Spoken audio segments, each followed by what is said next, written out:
రాష్ట్ర ముఖ్యమంత్రి చంద్రబాబు నాయుడు మరో సంచలన నిర్ణయం తీసుకున్నారు. రాబోయే రోజుల్లో ప్రజలకు తన మధ్య ఎటువంటి అడ్డుగోడలు ఉండకూడదని అధికారులను ఆదేశించారు. గత ప్రభుత్వం మాదిరే పరదాలు కట్టడం, బారికేడ్లు ఏర్పాటు చేయడం, అలాగే ప్రజల్లో సీఎంతో సన్నిహిత సంబంధాలు లేకుండా ఉండేటువంటి ఎటువంటి ఆంక్షలైనా కూడా తనకు ఇష్టం లేదని, అలాంటి వాటిని పక్కన పెట్టాలని అధికార యంత్రాంగాన్ని ఆదేశించారు రాష్ట్ర ముఖ్యమంత్రి నారా చంద్రబాబు నాయుడు.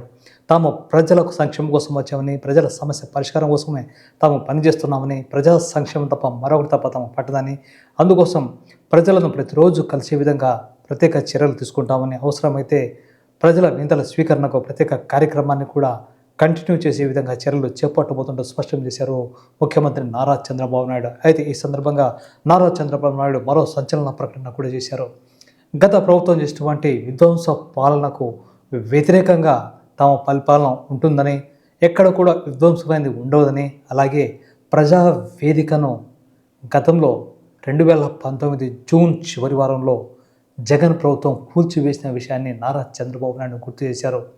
ఇప్పుడు ప్రజావేదిక ఉంటే ప్రజల నుంచి వినతి పత్రాలు స్వీకరించడానికి, ప్రజల సమస్యలు వినడానికి మంచి అవకాశం ఉండేదని, కానీ నాటి ముఖ్యమంత్రి వైసీపీ అధినేత జగన్మోహన్ రెడ్డి ప్రజావేదికను కూల్చివేశాడని ఆవేదన వ్యక్తం చేస్తూ, అయితే ప్రస్తుతం ఆ శిథిలాలను అలాగే ఉంచబోతున్నట్టుగా సంచలన ప్రకటన చేశారు. ఎందుకంటే రాబోయే తరాలకు గత ప్రభుత్వాల యొక్క విధ్వంస పాలనకు ప్రతీకగా ఉండాలనే ఉద్దేశంతోనే ప్రజావేదిక శిథిలాలను తొలగించబోమని, అవి అలాగే ఉంటాయని స్పష్టం చేశారు నారా చంద్రబాబు నాయుడు.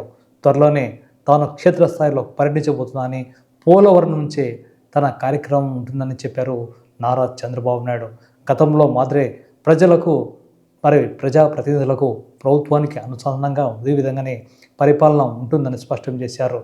గతంలో టీడీపీ అధికారులు మట్టుగా ప్రతి సోమవారం పోలవరం అనే ప్రక్రియ కూడా ప్రారంభించడానికి సుముఖత వ్యక్తం చేశారు నారా చంద్రబాబు నాయుడు. అలాగే అధికార యంత్రాంగం సైతం ఇంకా హ్యాంగ్ ఓవర్ పరిస్థితిలో ఉందన్న విషయాన్ని ఆయన గుర్తు చేశారు. గత ప్రభుత్వ విధానాలనే ప్రస్తుతం అధికారులు కొందరు అమలు చేయడం తమకు ఎంతమాత్రం నచ్చలేదన్నారు. తన పర్యటనలో ప్రజలకు ఎటువంటి ఇబ్బందులు లేకుండా, బారికేడ్లు లేకుండా, ఇనుపకంచెలు లేకుండా చూడాలని, ప్రజలతో నేరుగా కలుసుకునే విధానంలో తాము ఉంటామని, ప్రజలే తమ న్యాయ నిర్ణీతని, ప్రజలే తమకు దేవుళ్ళన్న విషయాన్ని గుర్తు చేశారు నారా చంద్రబాబు నాయుడు. అందుకే ప్రజా వేదికను ఖచ్చితంగా అక్కడే ఉంటుందని, ఆ శిథిలాలను తొలగించమని, ప్రజా వేదిక నాటి పాలకుల విధ్వంస పాలనకు ప్రతీకగా గుర్తుండే విధంగా ఆ శిథిలాలను తొలగించబోమని స్పష్టం చేశారు నారా చంద్రబాబు నాయుడు.